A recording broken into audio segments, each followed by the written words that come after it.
안녕하세요. 아, 반갑습니다. 예. 앞서서도 얘기했듯이 평가사님께서 감정평가서 공부할 때 또 실무할 때 회계학 내용이 중요하다고 그랬잖아요. 그렇죠? 그래서 그 회계학을 담당하는 현진한 세무사입니다. 제가 이제 여기 이제 간평 회계학이다 해가지고 이제 제가 간단하게 이제 OT를 이제 할 건데,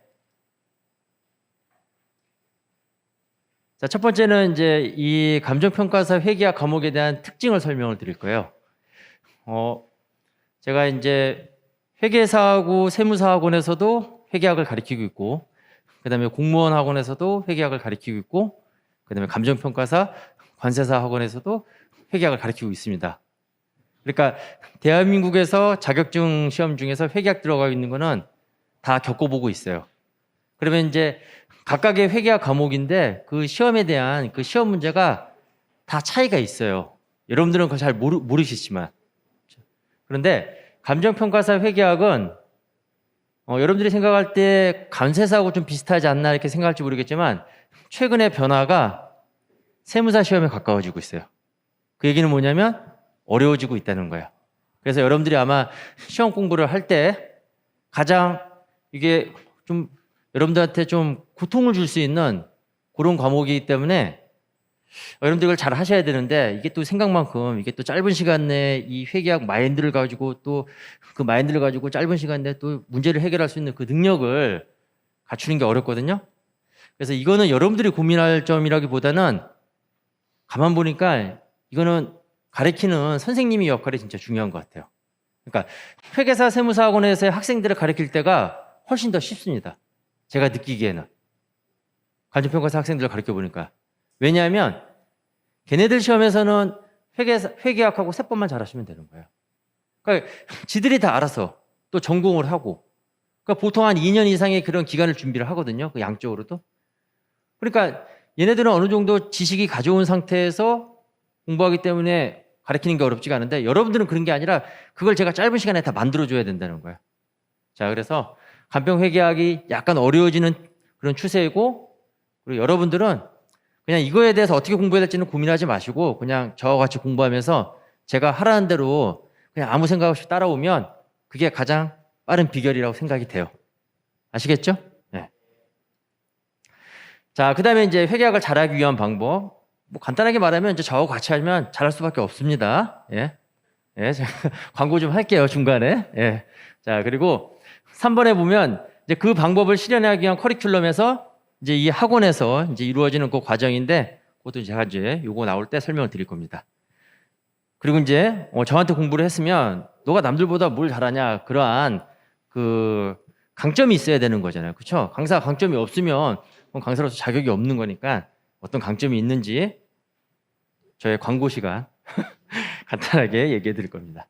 자, 그러면 이제 간평회계학이에요. 여기서 말하는 이제 간평회계학인데, 자, 회계학은 이제 크게 세 가지 분야가 있는데, 재무회계, 그 다음에 원가관리회계, 그 다음에 정부회계가 있어요. 근데 정부회계는 여러분들 시험범위에서 제외가 되는 거고, 그 다음에 재무회계하고, 그 다음에 이제 원가관리회계를 보는데, 40문제 중에서 재무회계 비중이 75%예요. 그래서 75%니까 여기 공부를 많이를 해요. 예. 그죠? 제일 중요한 거예요. 그리고 아까 얘기했듯이 그 평가사님께서 말씀하셨던 회계학에 대한 지식이 있었으면 더 잘할 수 있지 않냐고 그렇다는 거죠. 거기서 말하는 그 지식은 아마 재무회계에 대한 지식을 의미할 겁니다. 예. 그래서 여러분들이 이제 회계학 시험 보는 것 중에서 이제 가장 문제가 많이 나오는 부분인데, 여러분들이 이제 이 간평회계 특징 보면 특히 여러분들은 내용이 방대하다 이렇게 생각을 해요. 그렇지 않다는 거죠. 그렇죠? 반전이 있어요. 자, 여기서 범위가 정해져 있다 이렇게 얘기를 했는데 이 범위가 정해져 있다는 건 뭐냐면 간평회계학은 난이도는 어려워지고 있어요. 그렇죠? 왜냐하면 이제 세무사에서 나오는 그 출제 수준으로 난이도가 바뀌고 있어요, 진짜. 그런데 범위가 정해져 있다는 거는 이게 이제 쉽다 어렵다를 놓고 봤을 때 여러분들은 내용이 어렵다 그렇지 않다 가지고 판단하겠지만 저는 그걸로 판단하는 게 아니라 예측 가능성이 있냐 없냐로 저는 판단을 합니다. 저는 간평회계학이 어려워진다 할지라도 내용이 어려운 게 나온다 할지라도 저는 쉽다라고 생각해요. 왜 그러냐면 나오는 데서 계속 나옵니다. 그렇죠? 그러니까 우리가 들어갔을 때 그 출제 가능하면 그 예측 가능성이 있다는 거예요. 그 문제가 또 나올 거거든요. 다음 연도에 표현 방식이 바뀌더거나, 예를 들어서 표로 나왔던 문제가 이제는 서술형으로 나오고, 그리고 이제 숫자만 달라지는 거고, 물음의 요구사항만 달라지는 거. 근데 내용은 똑같은 내용이거든요. 그러니까 저는 쉽게 느껴지는 거죠. 왜? 그 문제가 또 나오는 거죠. 그러니까 그 내용만 이해하면 맞출 수가 있다는 거예요. 그런 의미가 되는 거예요. 예. 그 다음에 어렵게 출제된다. 예, 최근에는 이제 어렵게 출제되는 경향이에요. 반전이 있죠? 근데 너무 뻔한 얘기예요. 그렇죠? 내용을 이해하면 쉽다는 거죠. 예. 내용을 이해하면 그러면 이제 당연히 쉬워지는 거고 재밌어지는 거예요. 자, 그래서 이거는 뭐 저하고 극복할 문제니까 이건 제가 잘 해결해 드릴 거예요. 이거는 여러분들의 영역이 아니에요. 이거 이해시키는 건 저의 영역이에요. 예. 여러분들의 영역은 세 번째예요. 세 번째. 금방 잊어버린다. 그렇죠? 이게 여러분들 머리 그렇죠? 금방 잊어버려요. 특히 회계학 같은 경우에. 자, 그래서 연습을 병행해야 된다. 이게 이제 여러분들의 영역이에요. 이게 제가 충실해야 될 부분. 그렇죠? 이건 여러분들이 충실해야 될 부분이다. 하는 겁니다.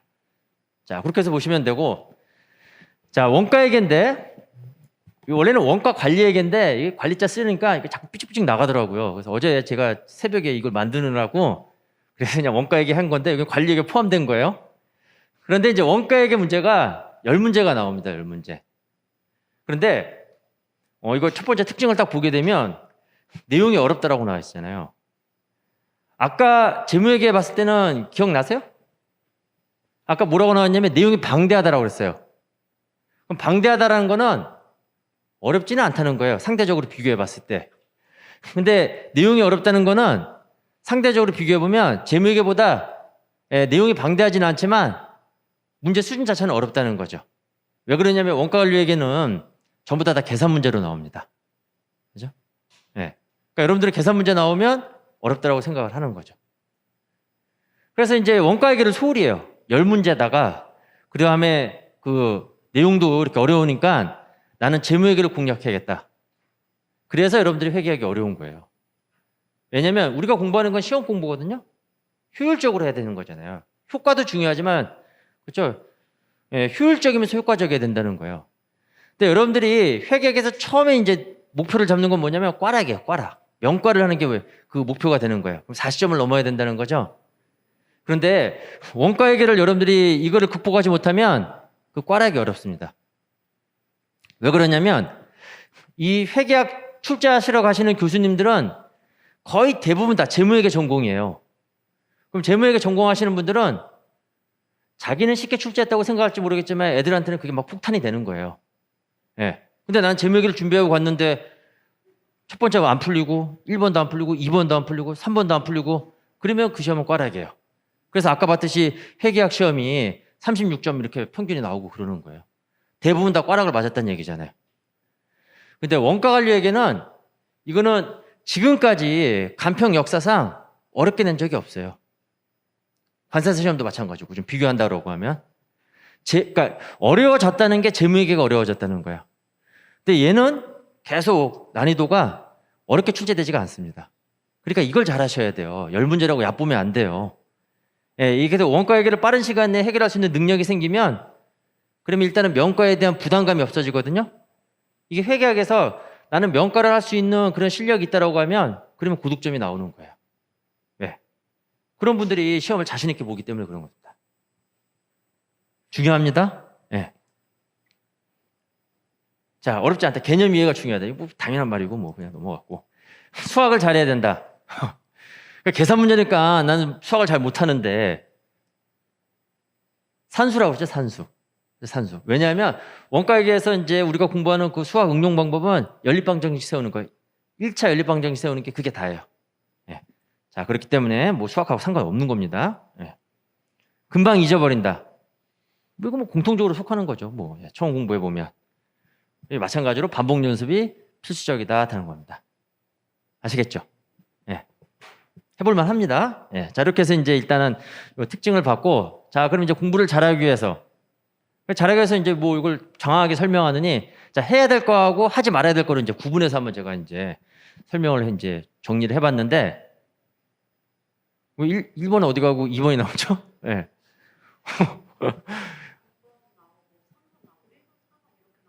아, 그런가요? 예, 자, 그러면 일단 다 깔아놓고 한번. 됐죠? 이제 이게 됐어요. 예. 첫 번째, 반드시 해야 될 거. 강의를 반드시 수강해야 됩니다. 혼자 나는 하겠다. 혼자 해야 돼요. 예, 그런데 최소 10년 걸립니다. 그렇죠? 혼자 해서는 안 돼요. 이건 강의를 통해 가지고 반드시 회계학 강의는 처음에 강의로 시작을 해가지고 강의로 끝나야 되는 거예요. 그렇죠? 항상 여러분들이 저한테 많이 의존을 해야 되는 거예요. 회계학은. 안 그러면 시간이 너무 많이 걸려요. 예? 그 다음에 두 번째, 기출문제 유형을 분석해야 된다. 요거는 이제 제 영역이에요. 제 교재가 이제 보면, 제 교재 못 보셨죠? 이번에 새로 나오는데, 회계원리도 나오고 다 새로. 그렇죠? 예, 그 이전에도 물론 교재가 있었는데, 그 이전에 교재에 오타가 좀 있어가지고, 그렇죠? 요걸 바가지로 먹었죠? 예. 근데 그나마 이제 강의력으로 버텼어요. 근데 요번에는 이제 교재를 다 오타 싹 잡아가지고, 만약에 여러분들 제 교재에서 오타 발견하면 제가 커피 사드릴게요. 발견할 때마다. 자신 있다는 거죠. 예전에 타학원에서 이렇게 말했는데 오타도 작년해가지고 커피가 엄청 나갔는데 근데 이번에도 그럼 이제 문제 교재를 보면 간단히 말씀드리면 교재 내용이 있고 그 내용과 관련된 기출문제가 수록이 돼 있어요. 그래서 실시간 그러니까 기본서 공부할 때도 바로 문제 내용이 기출문제에 어떻게 녹아 들어가는지 그걸 이제 동시적으로 공부를 할 겁니다. 그렇게 해야 돼요. 시간이 없기 때문에. 그렇게 해서 이제 유형을 분석을 해주고, 그 다음에 유형을 반복 학습해야 된다. 이제 이거를 이제 굉장히 중요한데 수업할 때 제가 강조할 건데, 여러분들이 이제 복습을 하게 되면 회계학은 예습하는 게 아니고, 그렇죠? 이게 바로 이제 선행 과정이고, 이제 복습을 할 때 여러분들이 조금 이제 지금부터 좀 염두에 둘 게 뭐냐면 반복 학습이라고 그랬는데, 다시 또 문제를 풀고 그러면 또 시간이 많이 걸리잖아요. 또 우리가 이제 이 전공이 또 회계학이 아니고 나머지 과목들이 또 중요한데. 근데 여기서 말하는 제 반복학습은 뭐냐면 기출문제를 많이 읽어보라는 거예요. 다독이에요, 다독. 이게 왜 중요하냐면 여러분들이 회계학에서 항상 문제가 되는 게 시간이 부족하다는 거예요. 근데 제가 아까 얘기했잖아요. 이 회계학 시험 문제는 전형적인 유형으로 나오고 그 문제 형식만 바꿔서 나온다는 거잖아요. 시간을 줄일 수 있는 방법은 한번 풀고 그 문제를 계속 읽어보는 겁니다. 그럼 읽을 때마다 느낌이 와요. 그러면 나중에 이제 실제 시험장 갔을 때는 문제 요구사항을 보고 문제 첫 줄을 읽었을 때 이 문제가 어떤 유형의 문제인지가 머릿속에 떠올라야 돼요. 그게 관건이에요. 그게 합격하는 실력이 되는 겁니다. 자, 이렇게 하시면 되고, 그 다음에 이제 하지 말아야 될 거. 이 네 가지가 있는데, 첫 번째, 한 가지 내용에 많은 시간을 빼앗기지 말다. 회계학은 이게 순차적으로 정복해 나가는 게 아니에요. 왜냐하면 앞에 있는 내용을 이해하기 위해서는 뒤에는 나와 있는 내용하고 또 연관이 되어 있거든요. 앞에서 우리가 자산을 공부한다? 그럼 뒤에 있는 또 자본하고 연관될 수도 있고 뒤에 나오는 또 손익계산서, 특히 수익하고 비용하고도 연관될 수 있기 때문에 순차적으로 이 내용을 이해해 나가는 게 아니라 예를 들어서 간단한 예를 들어서 국사다 그러면 국사는 그냥 시대 순서대로 내용을 이해하면 되는 거잖아요. 암기하고. 그런 과목이 아니라 앞에 있는 내용이 뒤에 있는 게 연관이 되어 있기 때문에 앞에 내용을 공부를 해도 이게 이해가 안 돼요. 근데 뒤에 있는 걸 공부하게 되면 그 앞에 있는 내용이 다시 이해가 되는 그러니까 연결고리가 있는 학문이기 때문에 앞에 있는 내용을 모른다고 해가지고 거길 내가 이해할 때까지 계속 판다. 이게 안 되거든요. 그러니까 이런 이제 습관을 버리시면 되고 이게 나중에는 다 이해가 되는 거예요. 그리고 아까도 얘기했듯이 처음 공부하는 분들은 일단 용어 자체부터 생소하기 때문에 잘 까먹어요. 두려워하지 말라는 거예요. 그리고 이제 지나치게 정리하시는 분이 있어요. 본인이 회계학 교재가 있는데 그 교재를 가지고 이제 서브노트를 만들어요. 웃긴 게 뭔지 아세요? 예를 들어서 교재는 100페이지인데 서브노트는 150페이지예요. 서브노트는 핵심 요약 노트인데 교재가 100페이지인데 150페이지를 했다는 거는 그거는 서브노트가 아니라 본인이 다른 교재를 서술한 거죠. 저술한 거죠. 그런 거 하지 말라는 거예요. 그래서 그거 하지 말라고 이번에 교재에다가 그 중요한 부분은 다 이렇게 서브노트 형식으로 만들어 놨어요. 그러니까 교재 한 권만 가지고 거기다가 옆에 여백이 있거든요. 신경 많이 썼대도요. 그래서 교재 보면 옆에 이렇게 필기할 수 있는 이런 여백도 있다는 거예요. 그럼 거기다가 제가 강조하는 포인트, 제가 알려줘요. 뭐를 어떻게 적어라 이렇게 표시하면 그렇게 만들어서 그 교재를 서브노트화로 단권화시키면 돼요. 예. 그리고 이제 나중에 문제하고 기출문제하고 이제 보면서 그거를 여러분들이 이제 이용하시면 그러면 이제 굉장히 효율적으로 공부할 수가 있는 겁니다. 그 다음에 4번에 욕심을 부리지 마세요. 회계 공부하다 보면 재밌거든요. 좀 알게 되면 그러면 다 하려고 그래요. 예. 그리고 회계학 시험 가서 내가 이거 회계학 자신 있고 남들보다 또 잘하니까 회계학에 매달리게 되면 다른 과목에서 꽈락 나옵니다. 그렇죠? 그러니까 욕심을 너무 많이 부리면 시험에서 떨어지게 됩니다. 회계학 80점을 맞으러 가겠다. 안 돼요. 그분은 떨어져요. 그렇죠? 나는 회계학을 60점 넘게 60점만 맞겠다라고 하시는 분이 합격을 하는 겁니다. 그분이 효율적으로 시험을 잘 보는 거거든요. 그런 얘기가 바로 욕심을 부리지 마세요. 이런 얘기입니다. 자, 커리큘럼은 이제 뭐 여러분들 그 나눠준 거기도 있을 거니까 첫 번째는 기본 단계에서 기본서 가지고 이제 우리가 공부를 하는 거고, 두 번째 핵심 요약 단계인데 요게 이제 여기서 기출문제 유형 분석을 할 거예요. 요 교재도 또 나올 거예요. 기대해 주세요. 예, 요거 아주 신경 쓰고 있습니다. 요거 아주 그냥. 예, 자, 그 다음에 세 번째 문제풀이 단계에서 이제 이거는 이제 실전 동용 문제 단계. 실제 나오는 기출문제, 제가 예상 문제. 그렇죠? 그래서 이제 그렇게 해서 이제 요 과정 동안 우리 이제 요 과정 동안 요 과정을 통해 가지고 이제 이렇게 뭐 3개월 이렇게 2개월 이렇게 진행이 되는 겁니다. 이런 과정을 거칠 거다 나타난 겁니다. 강점. 좀 제가 말하기에도 예, 너무 흐뭇한데 예, 일단 교재가 좋다 그렇다는 겁니다. 그렇죠? 저는 이런 말을 하면서 창피하지가 않아요. 자신 있다는 얘기죠. 예. 자, 그리고 이랬다 이제 오타 나오면 이제 망하는 건데 뭐 저는 저럴 줄 알았다면서 막 짧은 시간에 문제를 해결할 수 있는 능력을 시험에 강해지기 위해서는 이게 중요해요. 이게 여러분들이 이 시험이 어려운 게 바로 이 시간 내에 해결하는 거잖아요. 자, 그거를 이제 해결할 수 있는 강의가 된다 하는 겁니다. 빨리 강의하고 싶어요. 제가 첫 번째 강의하죠. 다음 주 월요일 날 회계 원리 강의. 예, 그렇죠. 그 다음에 세 번째. 자, 그리고 여러분들이 이제 휘발성이 높다고 그랬으니까 이제 머릿속에서 오래 저장되도록 하나의 접근 방법. 그러니까 개정 과목이 달라도 저 같은 경우에는 T개정이라든가 또는 분계를 추정하는 방법을 이렇게 이제 두 가지로 나눠가지고 하나 속에 이제 머리 정리하는 이제 그러한 일관된 접근 방법을 이제 추구하고 있습니다. 그래야지만 이제 시험에서 딱 빨리 이제 바로 보고 문제 푸는 거잖아요. 강점에 이거보다 훨씬 더 많은 게 있는데 뭐 이거 세 개로도 충분하니까 뭐 이걸로 끝내도록 하겠습니다. 자, 아무튼 예, 제가 제일 좋아하는 단어가 열정이거든요. 예, 그렇죠? 예. 자, 그래서 다음 주 월요일 날 처음에 자, 좋은 강의로 그리고 이제 여러분들 아주 그때는 이렇게 앉으시면 안 돼요. 뭐 코로나 때문에 제가 뭐 바삭바삭 붙으라는 말은 못 하겠고 아무튼 이렇게 앞으로 좀 전진해야 돼요. 지금 이렇게 앉는 순서가 바로 뭐예요? 이게 합격하는 순서예요. 앞사람부터 합격해요. 회계에서 이거 선의선출법이라고 얘기하거든요. 그걸 명심을 하세요. 예. 자, 이렇게 해서 이제 다음에 또 이제 좋은 강의로 찾아뵙도록 하겠습니다. 자, 여러분 수고하셨습니다.